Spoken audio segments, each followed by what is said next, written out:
magie de la région, la magie de Baie-Saint-Paul, la magie de Charlevoix. Je ne sais pas d'où ça vient. C'est probablement les paysages, le mariage entre les montagnes puis le fleuve. Il existe une forme de force que je ne saurais décrire. On s'amuse de dire aussi que c'est l'impact du météorite d'il y a 350 millions d'années qui a créé tout ce mystère-là.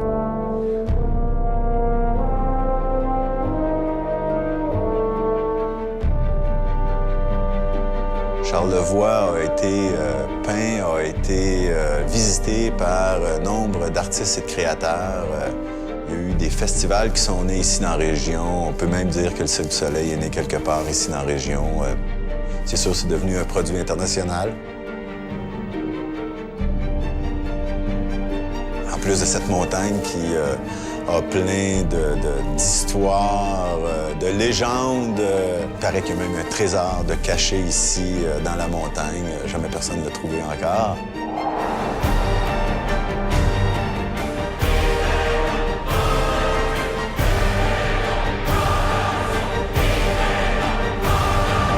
C'est sûr que le massif est reconnu, entre autres, pour son dénivelé, le plus haut dénivelé à l'est des Rocheuses.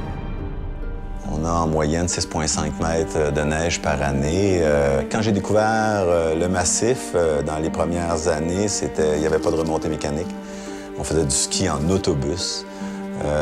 Chanceux, on pouvait faire 5 descentes dans la journée. Quand ça a commencé, il y avait quelques pistes, mais on voyait tout le potentiel de cette montagne-là.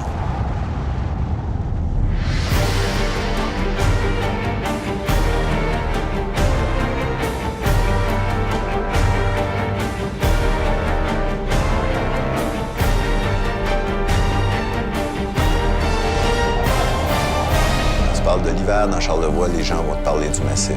Baie-Saint-Paul sera en complément de la montagne.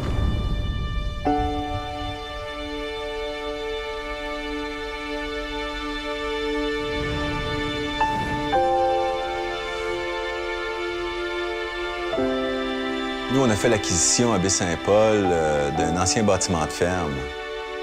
Fait que le projet, c'était de transformer ce bâtiment de ferme-là en hôtel avec restaurant, avec salle de spectacle.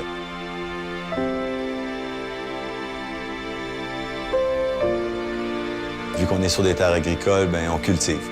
On a des potagers l'été.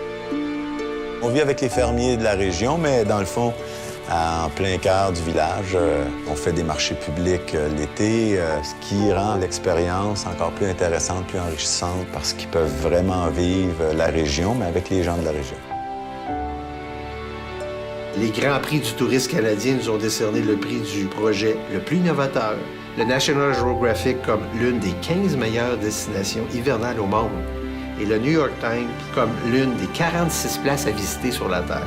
Charlevoix est maintenant reconnu comme une destination de calibre international.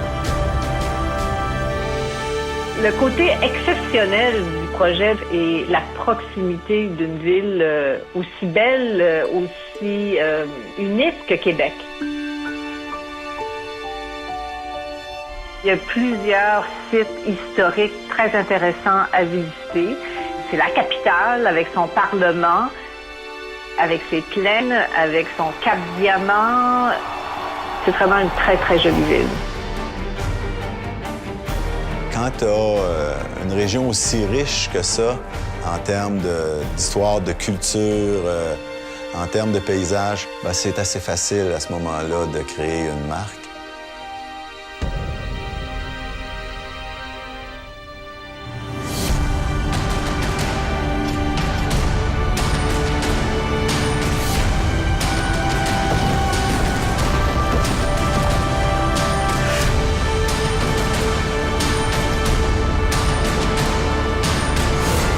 Le projet du développement immobilier du massif se veut un peu à l'image de la montagne.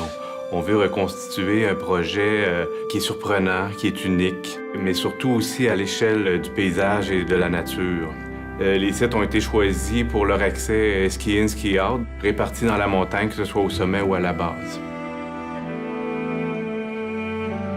On va retrouver des cafés, des restaurants, mais surtout des lieux, des places publiques extérieures et intérieures où il va y avoir de l'animation. On voulait un projet de qualité internationale à l'échelle de la région. Un projet qui resterait à une échelle humaine, authentique, mais en même temps moderne.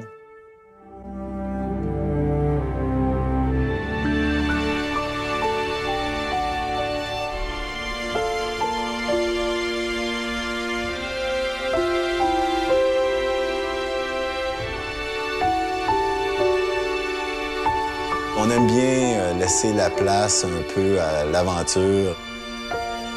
Permettre, dans le fond, de vivre des expériences qui sont très authentiques. Puis toujours aussi ou plus enrichissantes d'une fois à l'autre.